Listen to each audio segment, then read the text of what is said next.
Ayo, what's up? Ako nga pala si BT at nandito ngayon tayo sa BT Reaction and welcome to my channel, Tunay na Kritiko. Ayan, at meron po tayong panonooring video ngayon. Ito po ay nagbula kay Balita Hub TV. Sa mga hindi pa po nakakabisita sa channel ni Balita Hub TV, bisita na po kayo mga katunay. At kung hindi pa kayo nakakapag-subscribe, subscribe na din po kayo mga katunay kay Balita Hub TV. At syempre, huwag nyo rin po sana kalimutan na mag-subscribe dito sa aking channel sa Tunay na Kritiko. Sa mga hindi pa nakakapag-subscribe, and click the notification bell para maging updated po kayo sa mga reaction videos na aking ilalabas. At huwag na natin pagtagalin at sabay-sabay na natin panoorin ang laman ng video na hatid sa atin ni Balita Hub TV at bibigyan natin ng reaksyon. Pasok!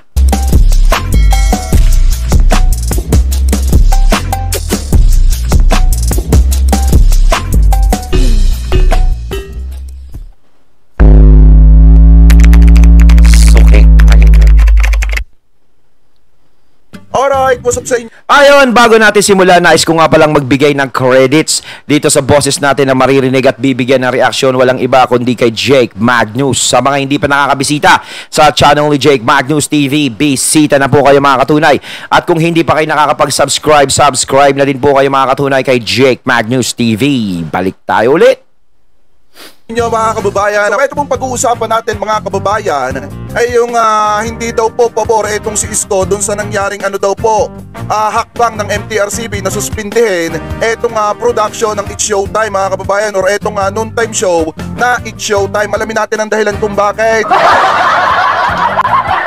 At ang pangatlo po natin pag-uusapan ay yung naging banat daw po di umano nitong si OG Diaz dito daw po kay Master Henyo Joey De Leon. Pero bago po natin pag-usapan yan, ay nais ko po muna sabihin sa inyo na kung kayo po ay bago pa lamang po sa ating YouTube channel, hinihikayat ko po kayo na huwag nyo po sanang kalimutan na i-like etong live streaming natin na ito at huwag nyo na rin po kalimutan na mag-subscribe sa ating YouTube channel. Hit nyo na rin po yung ating notification bell para lagi po kayong updated sa tuwing mag-upload po tayo or magla-live ng mga ganitong klase ng issue na nagaganap sa ating bansa.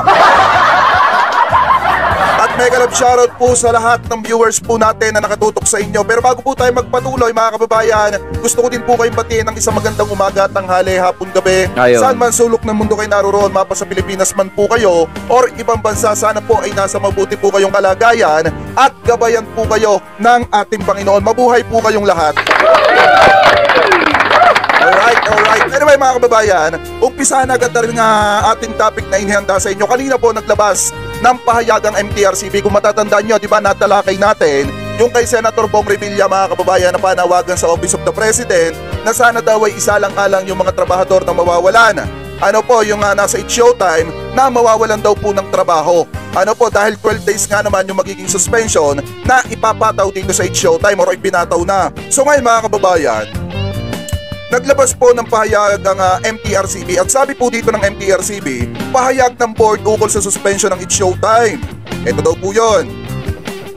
Sabi po dito, ang desisyon ng Movie and Television Review and Classification Board, MTRCB, na suspindihin ng It's Showtime at ang no work no pay na polisiya ay dalawang magkahiwalay na issue. Ayan, sabi ng MTRCB, ang pagpataw ng suspension sa programa ay nagbibigay liwanag sa mas malawak at mahalagang paksa ng kontraktualisasyon na kinakaharap ng mga manggagawa na dapat ay nabibigyan ng pansin ng mga producer o management ng programa. Kasi kung tutusin mga kababayan, ganito yan, paliwanag ko sa inyo.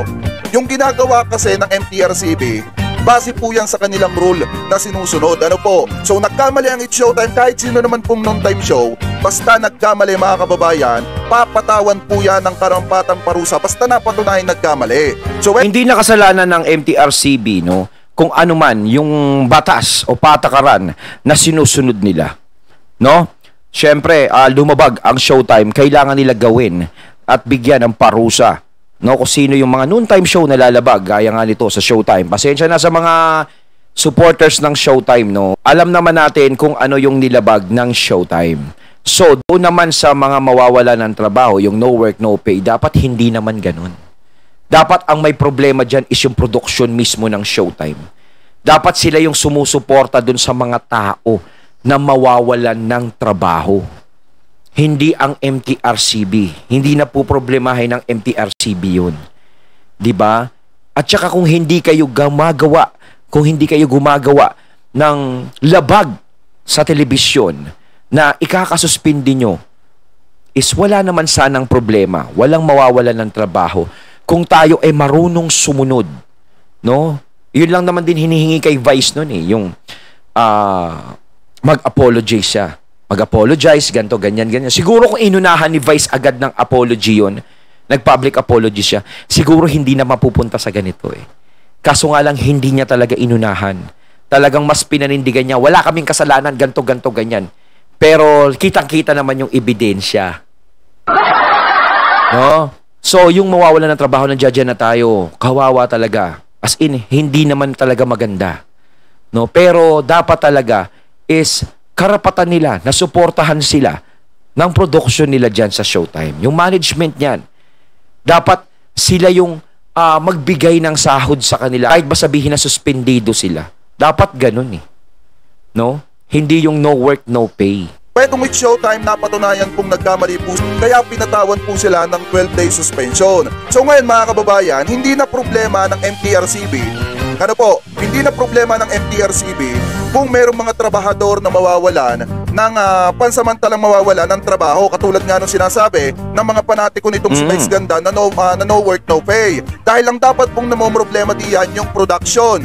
Yung produksyon mga kababayan, sila po dapat ang namomroblema dyan sa kanilang mga trabahador. Dahil unang-una, kung talagang iniisip nga po nila yan, gaya ng sabi ko nung nakaraan, makikipag-areglo po sila, makikiusap sila, makikipag-dialogue sila, mangangako sila sa MTRCB na hindi na po nila uulitin or pagsasabihan man lang nila yung kanilang mga artista. At kung maaari, makikiusap sila sa MTRCB na baka pwedeng sila na magdesisyon na sa clip na masuspinde ang It's Showtime, sususpindehin na lang nila yung dalawa nilang artista or yung dalawa nilang host na si Ayon at saka si Vice. Kaso nga mga kababayan, walang ganun eh.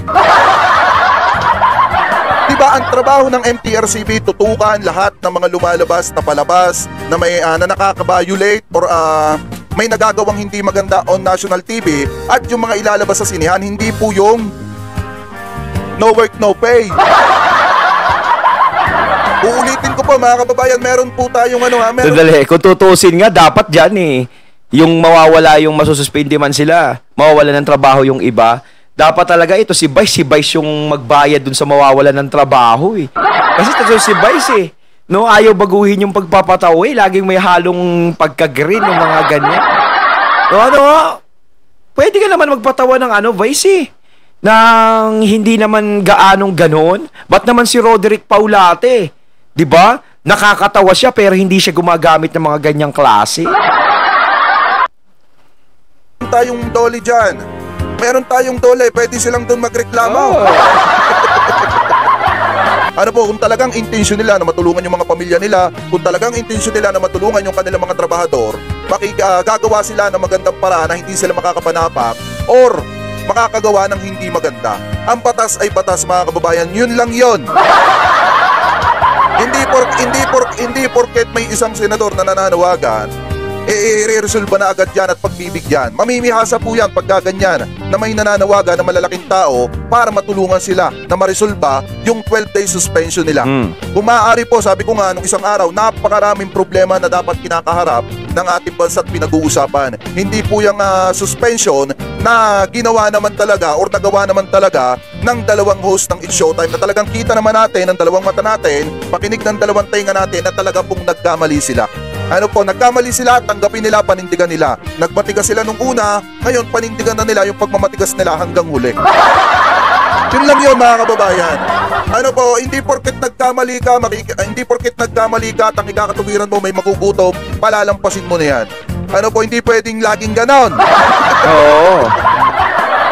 Yeah, sabi dito ni Kuya Bricong, let's talk less mistake. Dapat si Senator Bong, baka hindi siya manalo muli. And also may kaso din siya, di ba? Baka mabuhay ulit kasi kaso niya. Tama. Yung kay Senator Bong naman kasi, yung pag-aano niya sa Showtime na bakit suspindi ng ganun, mawawala ng maraming trabaho. Mawawala ng trabaho yung marami. No, kasi hindi niya siguro nasubaybayan kung ano yung mga nava-violate talaga ng Showtime. Nasa ABS pa lang. Alam ko, may nagsabi sa akin yan is talagang marami nang nagagawang violation ang Showtime talaga na hindi naman talaga napapansin noon. Kumbaga, eto talaga yung napansin eh. Yung sa iScene, di ba? Yun ang pinaka nagdiin sa kanila eh. No, doon lumaki. Tapos napatunog-tunog pa ni Rendo. Ganyan. Kaya naging mainit. Diyan na pumutok lahat. Kaya kung nasubaybayan ni Senator Bong yun, alam niya. Alam niya kung bakit talaga. Kasi hindi na naman isang beses nangyari. Tama, Kuya Brick. Alam niyo, iniisip ko na lang dito, kasi idol ko din si Senator Bong Revilla Ang iniisip ko na lang, baka hindi lang alam ni Senator Bong Revilla yung punot dulo ng lahat. Kaya ganun yung kanyang pakiusap. Yun na lang. Yun na lang yung isipin natin, mga kababayan. So anyway, pakinggan naman po natin sa next topic natin, yung opinion po ni Yorme patungkol po sa ipinataw na suspension ng MTRCB po sa It's Showtime. Pakinggan po natin, mga kababayan. Eto. Mamaya itong kay Miss Dala. Ito muna. Yan. Developing story na sinusundan sa online. Ano yung reaction mo sa yung ng mga tao na super heavy daw yung 12-day suspension na nilalaban ng show? Well, I'm not familiar with the... na dinina yung kanilang appeal. I'm not familiar with the rules, provisions of MPRCB. May pauna na agad si Yorme na hindi siya familiar, mga kababayan, doon proseso ng MTRCB, mga kababayan. Ano po, ipagpatuloy pa natin. And the penalty attached to it. So, I really don't know. But syempre, ako naman yung aking point of view as a citizen. Alam mo tayo sa pamahalaan, tama tayo na mag-regulate. Okay yan. Para naman meron pa rin certain level of discipline among ourselves. Like in this case, should is. And it's good. Hanggat maaari, mga kababayan, iniiwasan kung mapasali dito yung usaping politika. Kasi pagka pinag-usapan natin yung usaping politika, baka maisingit ko paano naman nung nagkaroon ng clearing dati sa Divisoria, yung mga halos mga vendor na nagmamakawang wag tanggalin yung kanilang mga pwesto nung nagtitinda sila. Hanggat maaari, iniiwasan kong pag-usapan. Pero Sir Jake, may mga nakakausap ako diyan sa mga namimili sa Divisoria. Ang dami raw nagandahan ngayon, dahil malinis daw. Pero yung mga vendor naman ata hindi naman talaga nawalan. Parang iginilid lang sila, Yun ang sinasabi nila sa akin kasi hindi pa ako nakakapunta ng Divisoria. Pupunta pa ako doon pag namili kami ng pamasko kasi maganda ron tsaka mura. Akala nyo porket ganito, siyempre doon tayo, maging practical tayo ngayon, lalo na mahal na mga bilihin ngayon. Masarap kasi mamili doon kasi lahat nandudoon na sa Divisoria, sa Tutuban, lahat nandiyadyaan So doon natin mabibisita yun. Maaari, iniiwasan ko talaga yan. There's still a regulatory agency like MPRC. Ay, Ma'am Jen, mamaya kegulatin natin. Wait lang. For everyone. Okay. But at the end of the day, we have to be just. Sabi niya. Kailangan maging makatwiran tayo sa pagpapatupad. In this case, for example, siguro kumisa, kung sino yung nagkamali na lang, siya na lang yung patawan. Huwag na natin madamay. Ayun sinabi ni Yorme kung sino yung magkamali, yun na lang ang patawan. Ni Yorme, mga kababayan, dapat maging makatuwiran daw. Ano po yung sabi niya, dapat maging makatuwiran. Alam nyo ba, mga kababayan, sabi ko nga, ibalik ulit natin yung sinabi ko kanina. Kung nakiusap lang sana ang show ng It's Showtime at sinabi nila sa MTRCB, uulitin ko na naman kung nakiusap lang sana at sinabi nila sa MTRCB na baka pwedeng pagbigyan sila at ang gagawin nila, sususpindihin na lang nila si Vice at si Ate, baka sakali pa. Ano po, kasi sabi nga ng MTRCB, kasi parang pinanindigan nila na wala silang ginawang kasalanan. Kaya marami talagang nadamay. Yan ang importante, tama yung sinabi ni Jake. Na bakit hindi na lang sila nakipag-usap sa MTRCB? Binigyan na lang, patawa na lang kung sino yung nagkasala, baka pwedeng ganito kasi maraming mawawalan sa amin ng trabaho. Lalong-lalo na yung mga staff namin na syempre nakaasa sa show namin yan. Dapat ganoon. Hindi yung parang ipaglaban na wala naman kaming kasalanan panindigan natin to. Kaya ganyan ang nangyari. Kumbaga, naging kasalanan ng dalawa, naging kasalanan ng lahat. Kasalanan ng dalawa, naging pagdurusan ng lahat. Yun ang masakit dun RCB ang kapangyarihan para suspindihin yung kanilang host ay wala sa kanila. Kung hindi, nasa sa production mga kababayan. Kung nakiusap lang sana yung produksyon ng It's Showtime sa MTRCB na suspindihin na lang nila si Vice at si Ayon, baka sakaling nagkasundo pa or pinagbigyan pa sila ng MTRCB. Mga kababayan, baka ganun. Kaso wala nang ganun na pakiusap na nangyari. No. So paano natin ipapasok yung salitang makatuwiran kung hindi naman nakiki-operate yung taong pinatawan ng parusa? Alam nyo, para sa akin yung salitang makatuwiran, ibinibigay lang yan dun sa mga noontime show or mga programa o kahit na anong bagay na kapag ka pinatawa ng kaparusahan ay marunong pong tumanggap ng parusang ipinataw sa kanila at marunong magpakumbaba at makiusap at makipag-areglo ng ayos. Yun po mga kababayan, doon natin ipinapasok yung salitang makatuwiran. Kasi doon magkakaroon ng discussion na magiging makatuwiran yung kakalabasan. Kaso nga lang ang problema po mga kababayan, wala nga ganun. Wala nga dialogo, wala nga pakikiusap. At kung meron sanang pakikiusap na nangyari na katulad po nung sinasabi natin ngayon, di sana baka si Ayon at si Vice na lang yung sinuspinde, hindi yung buong show ng It's Showtime. Alam nyo, hanggat maaari, iniiwasan ko yung salitang makatuwiran. Dahil dati nung panahon ng kampanya mga kababayan, ayaw ko na lang kasing ipasok yung panahon ng eleksyon, ayaw ko na lang pag-usapan yung tungkol sa politics. Pero kung pag-uusapan natin yan, paano naman yung mga maliliit na vendor dati na talagang halos mangiyak-ngiyak na at nakikiusap na bakit nadadamay sila sa clearing, mga kababayan, na talagang grabe yung naging impact sa kanilang mga negosyong maliliit. Yung kawawa, yung mga vendor na maliliit, nadadamay. Siyempre, sila gusto lang nilang kumita. Nag-clearing si Yorme dati. Kung usapang makatuwiran lang, di umano. Ayon, natating natunghayan ng video na nagmula kay Balita Hub TV at syempre natunghayan din natin ang boses na yon na binigyan natin ng reaksyon na nagmula kay Jake Magnus. Ayan mga katunay, kayo ano masasabi nyo tungkol dito sa napanood natin? No? Yung sinabi ni Yorme, di ba? Na ganyan, bigyan ng ganyan. Comment lang po kayo sa comment box. So once again, I'm BT and I'm out. Peace.